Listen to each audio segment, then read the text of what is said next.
Alors, nous voici de retour autour de ce livre qui a un souffle formidable, parce que c'est le souffle justement des obscurs, des sans-grades, des anonymes, formule d'un historien auquel vous rendez hommage, Jean Métron, qui lui-même publiait le dictionnaire biographique du mouvement ouvrier et du mouvement social aux éditions de l'Atelier. Bref, c'est le livre qui rend la polysémie, la polyphonie de mai 68. Alors, nous sommes avec deux de ses coordonnateurs, Boris Gobille et Christine Dormois-Rajramanan, et nous sommes avec deux nouveaux témoins. Et je voudrais commencer par vous, parce que c'est un témoignage très très fort et qui rejoint un thème dont on parlait, Rachida tout à l'heure, Ada Ruata, la nouvelle femme voulant naître. C'est un témoignage très fort, très personnel, sur, au fond, votre chemin de femme qui veut, en fait, décider librement, dans une société corsetée, d'offrir, vous le dites comme ça, sa virginité à l'homme qu'elle aime. Oui, je pense que c'était une des choses les plus importantes, en fait, de ce qui s'est passé pour les femmes en 68. Je crois que c'est une des pierres les plus importantes. En fait, au départ, mon père était maçon et j'ai réussi... Immigré italien. Voilà. Vous en parlez aussi là-dedans. Non, oui, j'en parlerai peut-être tout à l'heure, on dirait un mot de ça. Là. Et comme j'ai réussi à rentrer au lycée, malgré toutes les difficultés, il y avait très peu d'enfants d'ouvriers à l'époque, j'ai toujours pensé que ma virginité était quelque chose d'extrêmement important, parce que si je me retrouvais enceinte, comme c'était arrivé autour de moi, je serais obligée d'interrompre mes études. Donc un contrôle sur mon corps très important. Ensuite, au lycée, j'ai fait une classe de philosophie. Et là aussi, parce que j'étais une fille d'ouvrier et que je n'avais pas le droit à des bourses parce que j'étais étrangère, je n'avais pas la nationalité française, on m'a orientée vers le technique. Donc je suis allée faire un brevet de technicien supérieur de secrétariat à Ville-d'Avray. Et c'est là que m'a trouvé 68. Et là, c'est très émouvant parce que, en fait, à ce moment-là, mon père a eu un cancer. Et le 1er mai, on l'a transporté de Beaujon à la Salpêtrière. Et donc, à partir de là, il est mort le 25 mai. Tous les jours, je venais au cœur de Paris, chose que je ne faisais jamais d'habitude, parce que j'habitais la banlieue et je ne venais à Paris que pour ma carte de séjour et puis de temps en temps pour les grands magasins. Donc en fait, j'ai été amenée à ce moment-là à venir à Paris et à voir qu'il se passait des choses, mais ça ne me concernait pas vraiment, ça me concernait. J'étais curieuse, mais j'étais dans une autre histoire. Et puis mon père est mort. Et je trouvais que j'avais vécu quelque chose de tordu par rapport à lui. C'est-à-dire que j'avais eu l'impression d'avoir été obligée de le renier pour pouvoir avancer. Et donc je me suis mise à acheter, par exemple, cet été-là, j'ai acheté La Condition ouvrière, j'ai acheté Élise ou La vraie vie, et je me promenais avec ces livres-là. Et c'est comme ça que j'ai rencontré un jeune ouvrier qui, lui, était sur les barricades en 68. Et donc, ce qui devait arriver est arrivé. Je suis tombée amoureuse, lui aussi. Et donc, nous avons commencé une histoire d'amour. Et c'est là que je me suis dit, voilà, maintenant, je choisis de donner ma virginité à cet homme-là. Mais je ne voulais pas être enceinte. Donc, j'ai décidé de chercher un médecin qui me donne la pilule. En fait, le premier que je suis allée voir m'a fait la morale. Il m'a expliqué que j'étais pas majeure, que je n'étais pas, qu'il fallait attendre le mariage, etc. Donc, bon. Donc ça m'a un peu refroidie, mais comme je suis têtue, donc j'ai essayé de m'informer. Et j'ai une amie à moi, elle m'a dit que vers Montparnasse, donc ici à Paris toujours, il y avait un médecin qui... Après, j'ai su que ce médecin-là faisait aussi des avortements, mais qui donnait la pilule. Alors, quand je suis allée chez lui, je raconte, comme on était dans le quartier des femmes libérées, il m'a demandé combien j'avais de partenaires. Et alors, moi, naturellement, vous avez vu ma pureté, là, donc j'étais un peu choquée. Bon, en fin de compte, après, je raconte aussi, il a dit qu'il allait m'ausculter. Là aussi, ça a été un choc, parce que naïvement, je n'avais pas imaginé que ce médecin allait vouloir m'ausculter. Bon. Enfin, tout ça pour vous montrer qu'il fallait, pour pouvoir avoir la pilule, d'abord se bagarrer, et puis même se bagarrer vis-à-vis de soi-même, parce que c'est une décision. Pesanteur de la société, du voilà. regard des autres. Et puis, d'ailleurs, quand j'ai commencé à prendre la pilule, après, ça a été terrible à la maison. Parce que quand ma mère s'en est aperçue, elle pensait que j'étais une fille perdue, une traînée, etc. Donc, et votre maman vous disait surtout, ne deviens pas comme ces Françaises, dévergondée. Voilà. Et vous avez été élevée dans une pudeur extrême par une maman en Italie. Pour laisser un petit peu le suspense, voilà. parce que si vous racontez tout... Mais je ne raconte pas tout, parce que dans mon livre, je raconte beaucoup plus. Oui, dans le livre, vous racontez plus. Parce que, en fait, le rebondissement, c'est que l'amoureux, lui, va être aussi pris dans les pesanteurs. Voilà. Et en fait, j'ai donc, après j'ai quitté, bien que je ne sois pas majeure, j'ai quand même quitté, je suis allée vivre avec lui, quand j'ai su que je pouvais avoir la pilule, etc. Et j'ai vécu donc pendant 10 ans dans ce milieu ouvrier, et dont plusieurs personnes qui étaient autour de moi avaient vécu de 68 de façon très douloureuse. C'est-à-dire qu'ils avaient eu l'impression qu'ils avaient été floués totalement.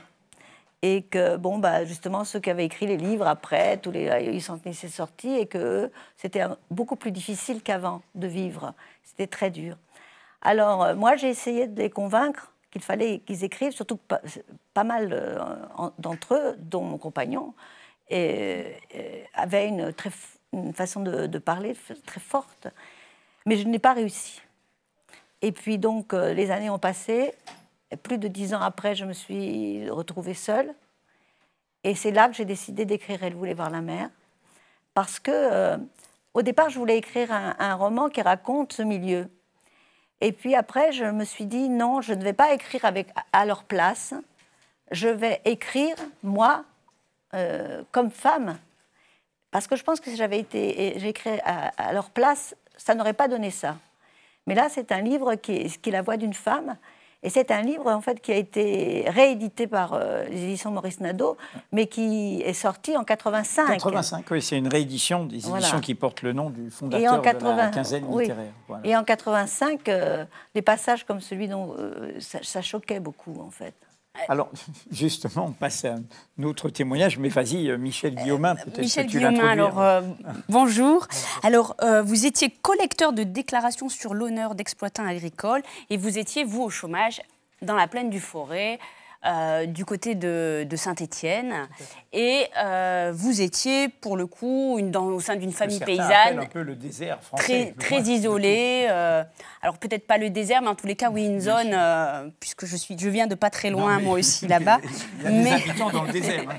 Nous sommes d'accord. On va dire un coin de montagne, etc., un peu isolé de Paris, la province. Mais famille paysanne de la plaine du Forez, et isolée, donc, en tout cas, et au chômage. Et vous avez suivi mai 68 à travers votre petit poste de radio. Tout à fait. Et justement, c'est ce que nous a raconté Ada, et c'est ce que vous nous racontez vous aussi, c'est que ça a constitué un énorme bouleversement intime. On réduit souvent mai 68 à 2 slogans, « Jouissez sans entrave, il est interdit d'interdire ».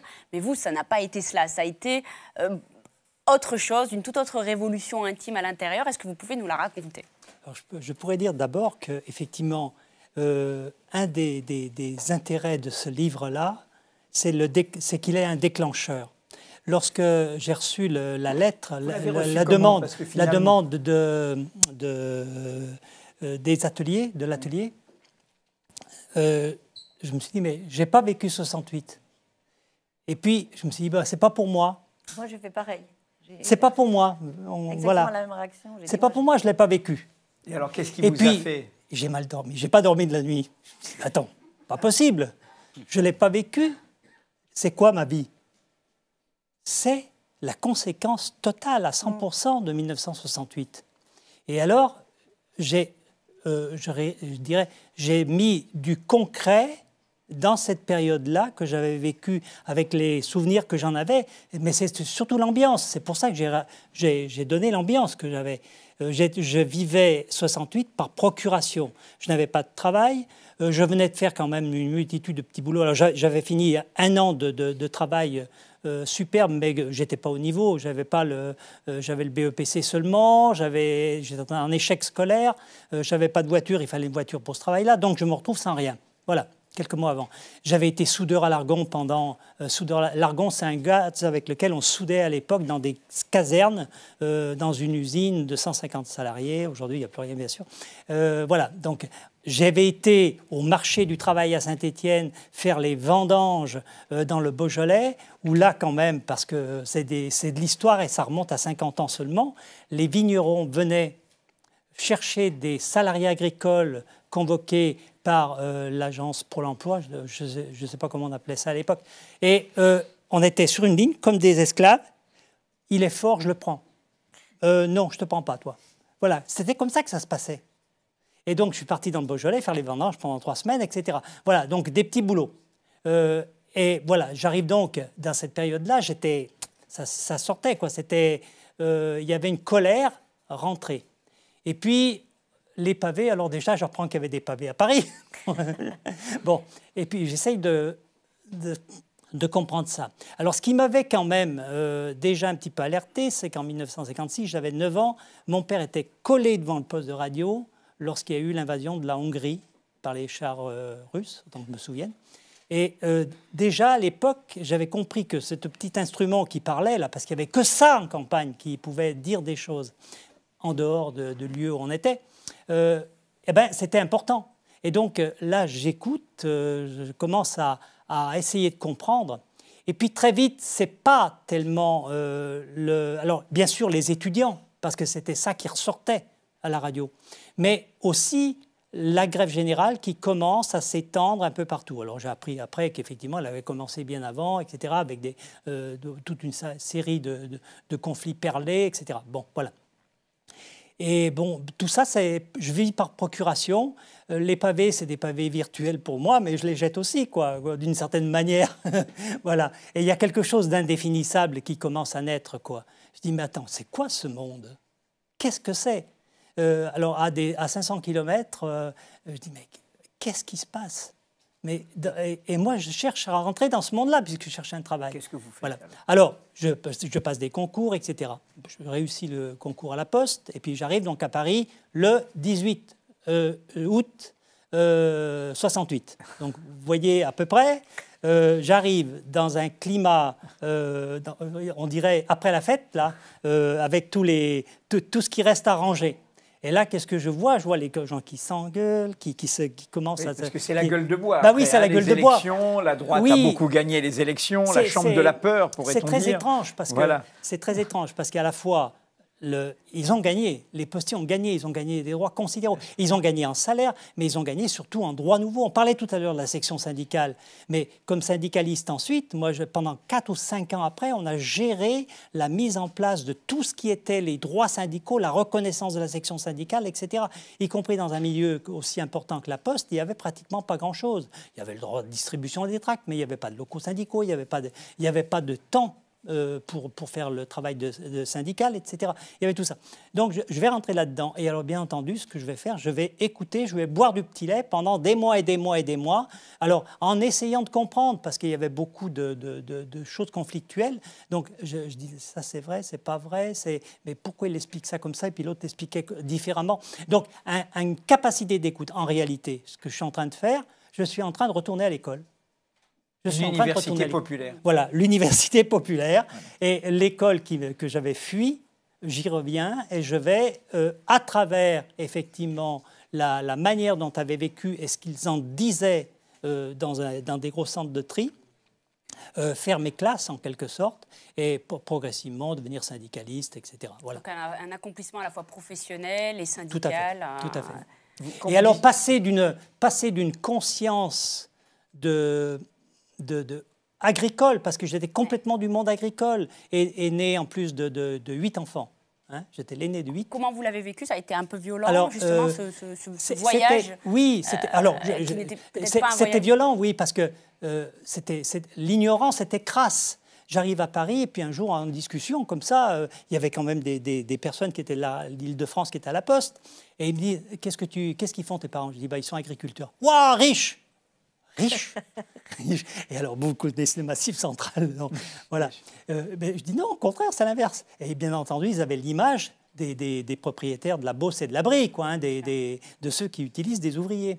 Donc voilà, j'ai découvert, alors déjà, la confusion les syndicats patronaux, les syndicats ouvriers, mais non, les syndicats qui défendent les travailleurs, mais non, moi je connais les syndicats patronaux, les agricoles, j'avais du mal, quoi. Il a fallu des mois et des mois. Le mot syndicat, c'était les gros.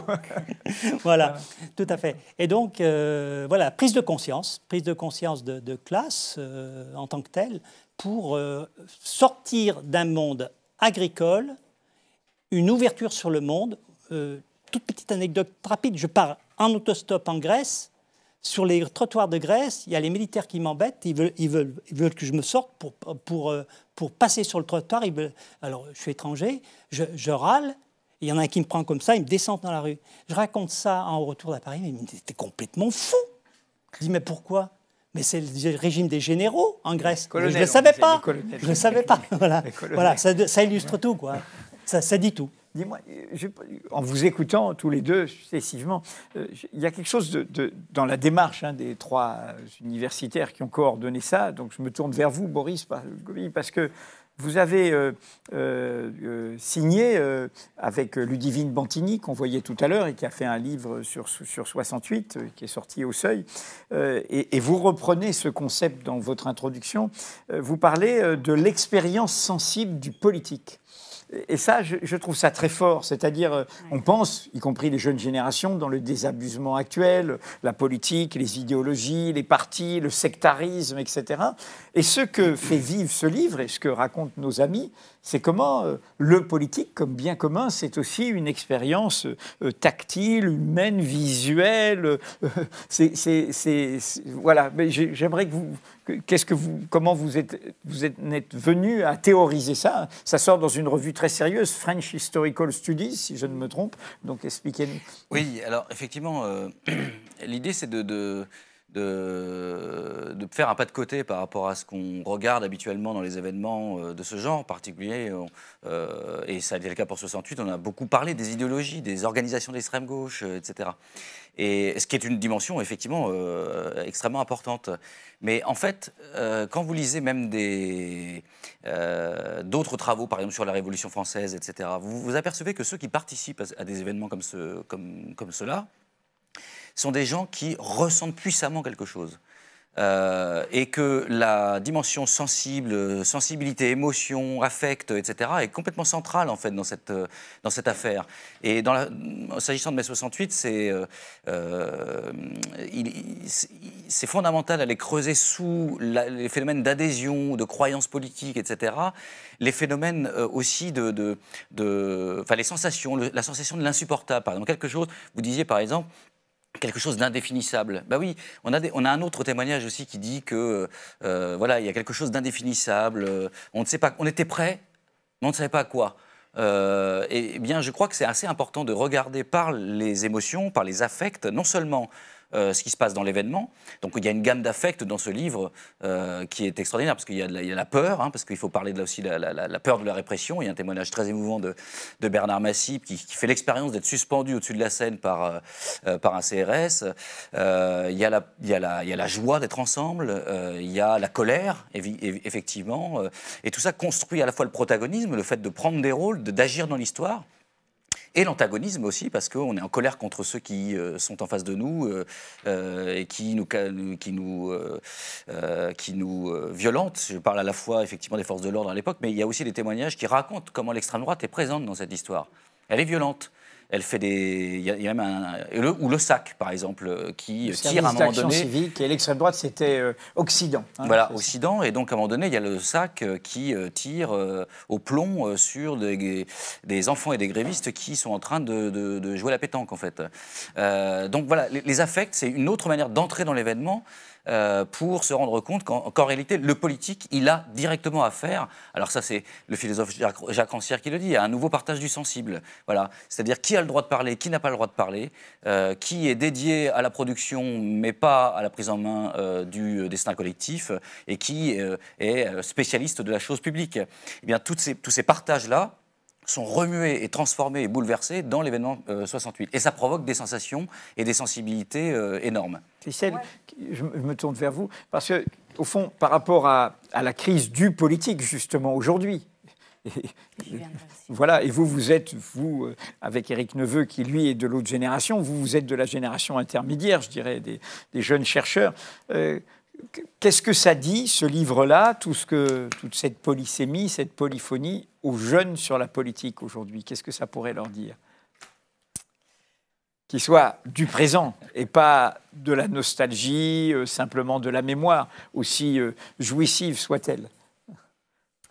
Qu'il faudrait sortir de chez soi et se parler les uns les autres. Parce que là, on voit qu'en dehors des discours politiques et idéologiques qui ont eu leur importance et qui ont pu essaimer et être interprétés, même sans être repris tels quels, les gens se parlent et osent parler. Il y a beaucoup de témoignages qui vont dans ce sens-là en disant chacun reconnaît qu'il a des choses à dire et qu'elles sont pertinentes. Et ensemble, on construit des choses. On va vers l'autre. On va vers l'autre. Et on invente, parce qu'on s'autorise soi-même à penser et à dire ce qu'on pense et à échanger, et ensemble, on construit. Alors, justement, demain c'est le jour où sort le livre. C'est donc une date très symbolique, puisque c'est le 22 mars que tout a commencé à la faculté de Nanterre.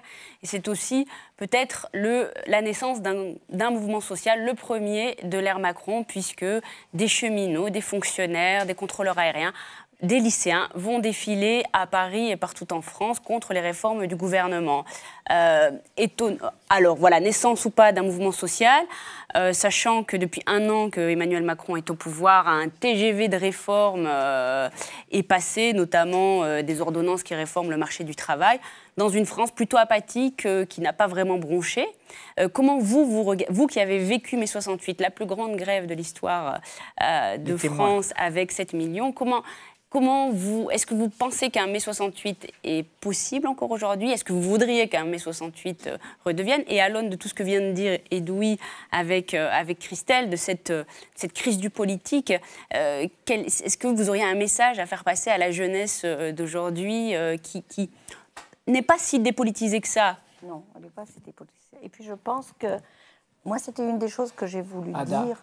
Oui, j'ai voulu dire que, je le raconte dans mon livre, qu'il faut faire attention, on a des grandes idées, des utopies, et puis les affects, justement, font qu'on n'arrive pas à bouger en tant que personne. Et donc, par exemple, ça a donné la crise du couple chez moi, c'est-à-dire que tu as des idées, tu es révolutionnaire, etc., mais quand ça arrive dans ton amour à toi, dans ton travail, sur toi-même, tu n'y arrives pas. Donc, je crois qu'il faut analyser énormément ce que l'on veut, de façon claire, et après, savoir ce qu'on est capable de faire et avec qui et comment. Parce que sinon, on bloque, quoi. Et je crois que si pour beaucoup de choses, nous avons avancé, pour certaines choses, un peu lentement, c'est parce qu'il y avait ce décalage entre les grandes idées et les capacités que l'on a à les mettre en œuvre soi-même avec l'homme ou la femme avec qui on vit. C'est ce qu'on voit dans le MeToo et tout ça. Bon, avec le rapport avec ses enfants, le rapport avec sa collègue de travail. Hein. Et donc, je crois que c'est une des choses que j'aurais envie de dire aux gens plus jeunes. Mais vous voudriez revivre un mai 68, vous voudriez voir un mai 68 aujourd'hui se lever en France? Michel, qu'on le veuille pas, qu'on le souhaite ou qu'on le souhaite pas, c'est vain, ça ne sert pas à grand-chose. Où ça se produira, il ne s'annonçait pas le mai 68, ça se décrète pas. Voilà. Déjà, je ne pense pas que l'histoire repasse les plats. C'est déjà une première idée.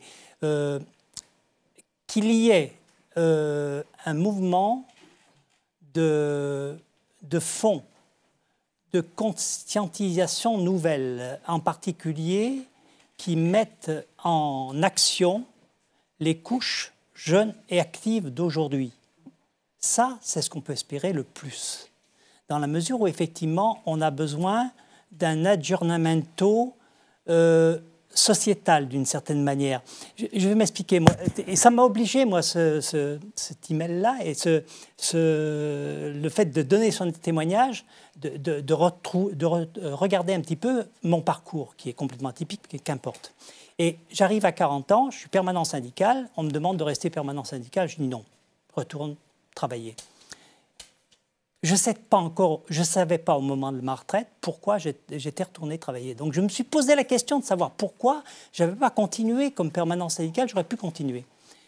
Et de fait, j'arrive progressivement, depuis l'été passé, où j'ai commencé à réfléchir à ça, à partir de cette idée-là, au fait que si je l'ai fait, c'est parce que finalement, j'appartiens avec d'autres à une génération où il y avait ceux qui avaient fait des études, ou qui étaient brillants, ou qui étaient ambitieux, qui étaient prêts à affronter la société, qui venaient de couches familiales où ils étaient à l'aise. Et puis il y avait tous les autres, la majorité, dont je faisais partie, qui effectivement ne pouvaient pas, dès lors l'école ne suffisait pas, quoi. L'école était presque un écrasement. Et donc, il a fallu que, finalement, je me cache, entre guillemets, dans un collectif, c'est syndical, etc. On prend des responsabilités, on est responsable, hein, mais on est quand même dans un collectif.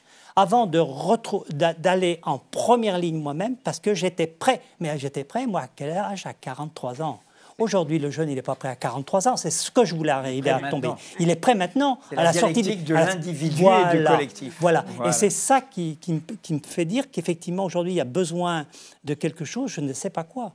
Mais alors, quand vous entendez une des figures de mai 68 de l'époque, Daniel Cohn-Bendit, dire qu'aujourd'hui, l'héritier de mai 68, c'est Emmanuel Macron, et réduire presque le mouvement à cet événement soirée, là, libéral, libertaire, qu'est-ce que vous dites? Besoin d'épiloguer là-dessus. Je pense qu'on est un Mediapart. Non, mais c'est évidemment... ce genre de propos est en fait assez fascinant, parce que ça n'a tellement pas de sens qu'il est très, très étonnant qu'on puisse tenir ce genre de propos. Mais ça dit simplement la trajectoire qui a été parcourue, c'est sa trajectoire. Et pour fabriquer de la cohérence dans sa trajectoire, il faut dire que c'est un peu la même chose, finalement, 68 et le macronisme aujourd'hui, ce qui n'a absolument rien à voir. La verticale du pouvoir, aujourd'hui, c'est l'antithèse de l'horizontalité du pouvoir, enfin, du pouvoir collectif en mai 68. Et donc, il faut toujours attraper ces choses-là comme des sortes de nonsense avec lesquels il faut refabriquer du sens, quoi. Voilà. Et pour répondre à la question que vous posiez, Louis Pleine, tout à l'heure, je pense que si 68 nous parle encore aujourd'hui, il ne s'agit jamais d'imiter l'événement. De toute façon, l'événement, personne n'en est propriétaire, personne, comme vous le disiez. Et il ne prévient Michel, pas quand il arrive. Voilà, il arrive, il vient quand il veut. Voilà. Mais ce que ça peut nous dire encore, c'est le fait que les événements ne sont pas anticipables. Donc, ce n'est pas parce qu'on est dans le désarroi qu'il ne se passe pas grand-chose, etc., que ça ne peut pas surgir. Et secondo, que la politique, ce n'est pas une affaire de spécialistes. Parce que disent ces événements-là? C'est que quand on s'y met, en fait, la politique, c'est l'affaire de tous. Et que c'est seulement parce qu'on se démet au quotidien que, de fait, la politique est capturée, en réalité, par des spécialistes, mais qui n'en savent pas beaucoup plus que nous. Il y a une grande quantité de députés aujourd'hui, nouvellement députés, qui n'ont pas de connaissance de la machinerie politique plus grande que n'importe quel citoyen. Et quand bien même, de toute façon, ils en auraient une connaissance plus grande, ça n'empêche pas que le propre même du citoyen, c'est qu'il peut devenir un sujet politique à n'importe quel moment. Mais il faut le décider, et c'est vrai, il faut le dire, ça passe par du collectif. Voilà. Et c'est pour ça que les événements comme ceux de demain sont importants, parce que ce sont des événements collectifs qui peuvent montrer qu'en réalité, il appartient à chacun de reprendre main sur son destin, quoi. 68, allez-y. Je vais être désagréable, là. Parce que j'ai voulu aller à des réunions de Macron. Vous savez, il faisait sur des sujets. Et il y avait deux sujets qui m'intéressaient. Pendant la campagne présidentielle. Voilà. Qui m'intéressaient énormément. C'était un sur l'éducation. J'étais pas du tout dans le... C'était ouvert à tout le monde, alors. Ouais, hein. Et un autre sur l'Europe, parce que moi, je tiens beaucoup à l'Europe. Je pense que... Voilà. Et donc... Et là, j'ai trouvé que ça avait quelque chose à voir avec les choses que je n'avais pas vécues en 68, mais il y avait des gens un peu des jeunes et des vieux, ce qui est donc des Il y jeunes. avait une curiosité. Voilà, une curiosité, des jeunes et des vieux qui étaient venus et qui avaient envie de... Oups, je suis en train de mettre de l'eau partout. C'est pas grave. Et je me suis dit que voilà, ça devait être comme ça en 68 aussi, le fait que les gens venaient, parlaient, et je pense qu'il s'est approprié ça, lui, de cette période. Mais vous parliez, c'est intéressant, de la période de la campagne présidentielle. Oui, de la période de la campagne. Et où ce il y sont avait les questions qu'on peut lui poser aujourd'hui, c'est-à-dire que cette atmosphère du en même temps, du mouvementisme, pourrait-on dire, la verticale du pouvoir et la Ve République et le président des riches et tout ça est revenu. Là. Hein, il n'y a plus ça. Là, là je ne sais pas je sais pas si les comités continuent ou pas. Je crois qu'il y en a. Mais bon, je ne suis pas retournée. Mais voilà, je voulais juste en tout cas, dire... vous n'avez pas adhéré à ce mouvement-là. Non, je n'ai pas adhéré. Et comme beaucoup de gens, par contre, j'ai voté pour lui au second tour. Passe à l'extrême droite. Voilà, à l'extrême droite. Bien sûr. Mais ce que je veux dire, l'important, en effet, de toute façon, tout ça passe par des voix. Vous parliez d'un gaulliste qui témoigne là, et donc il n'y a pas de frontières étanches. Oui. Mais au fond, ce que vous résumiez bien et que vous dites dans vos témoignages, qui est le rapport entre l'individu et le collectif, c'est-à-dire qu'on est intelligent à plusieurs, et qu'au fond, c'est même si ça n'a pas créé, comme la Révolution française a créé la République, des choses, etc., même si ça a mis du temps à s'installer, mais 68 est avec une immense invention collective. Et qui, dans plein de domaines, a inventé des choses qui sont toujours présentes. J'étais très ému en vous écoutant parce que tous, on est des spécimens, au fond, qui parlent à tous les autres. Moi, je n'avais pas 16 ans, j'étais loin de la France, mais il y avait le transistor, il y avait un petit carnet rouge que toute personne qui était dans la maison remplissait pour que chacun ait les nouvelles. J'étais à Alger, pour dire les choses franchement, et pour tout dire, quand on parle de comment la vie change. Je ne parle même pas de l'engagement politique. Pour moi, je ne me voyais pas vivre en France. Et en fait, c'est cet événement qui m'a dit, finalement, il se passe quand même des choses dans ce pays. Voilà. Donc, et ça a fait que, voilà. Voilà. Les affaires sont très difficiles. Regardez le phénomène de Nuit debout. Ouais. Nuit debout qui a été une fantastique découverte, j'imagine, pour toute une série de jeunes. Je ne vais pas du tout adhérer à ce mouvement, j'avais plus l'âge, etc. Mais j'entendais des témoignages. Pourquoi vous dites j'avais plus l'âge? Bon. Mais j'entendais des témoignages. Pour un certain nombre de personnes, ça a été une découverte et une prise de conscience fantastique. Ça n'a pas débouché parce que c'est hyper compliqué aujourd'hui de déboucher. Oui. C'est hyper compliqué. Parce qu'aujourd'hui, le problème de la politique, ce n'est pas le débat. C'est comment faire en sorte qu'à un moment donné, on tranche, qu'on garde à la fois un consensus, mais que ceux qui ne sont pas d'accord acceptent de suivre jusqu'à ce qu'ils deviennent majoritaires. Et c'est une culture qui est une culture de contrainte, finalement, qu'on se donnera sans doute dans les prochaines années, parce que le monde nous y obligera. Parce que quand on voit le monde autour de nous, on s'aperçoit qu'avec le durcissement d'un certain nombre de dictatures, il va bien falloir qu'on réfléchisse à la manière dont on construit notre démocratie et sa représentation politique. Et les tendances